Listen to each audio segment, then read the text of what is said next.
વેગા ખાતેથી જિલ્લાની એસઓજી પોલીસે બાતમીના આધારે ચાઇનીઝ દોરીનું વેચાણ કરતા એક યુવકને રંગે હાથે ઝડપી પાડ્યો હતો। તેની પાસેથી પ્રતિબંધિત ચાઇનીઝ દોરીની 30 રીલો કિંમત ₹9,000ની કબજે લઈ ડભોઈ પોલીસ સ્ટેશનમાં ગુનો દાખલ કરી કાયદેસરની કાર્યવાહી હાથ ધરી છે। ઉત્તરાયણ પર્વને હવે ગણતરીના દિવસો બાકી છે, ત્યારે ડભોઈ પંથકમાંથી પ્રતિબંધિત ચાઇનીઝ દોરીઓનો વેપલો ખૂબ જ પ્રમાણમાં વધી ચૂક્યો છે।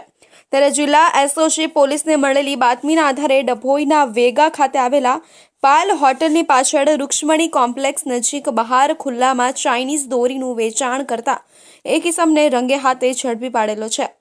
પોલીસે તેની પાસેથી પ્રતિબંધિત 30 ચાઇનીઝ દોરીની રીલો કિંમત ₹9,000ના મુદ્દામાલનો કબજો મેળવી તેની વિરુદ્ધ ડભોઈ પોલીસ મથકમાં કાયદેસરનો ગુનો દાખલ કરી આગળની કાર્યવાહી હાથ ધરી છે।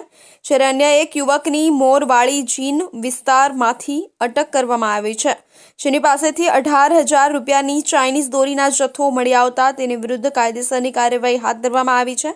જિલ્લાની એસઓજી પોલીસને મળેલી બાતમીના આધારે તેમણે ડભોઈના વેગા ખાતે આવેલા પાલ હોટલની પાછળ રૂક્ષ્મણી કોમ્પ્લેક્સ નજીક બહાર ખુલ્લામાં ચાઇનીઝ દોરીનું વેચાણ કરતા એક ઇસમને રંગે હાથે ઝડપી પાડ્યો હતો, જેનું નામ પૂછતા સચિન અરવિંદભાઈ તડવી જણાવ્યું હતું।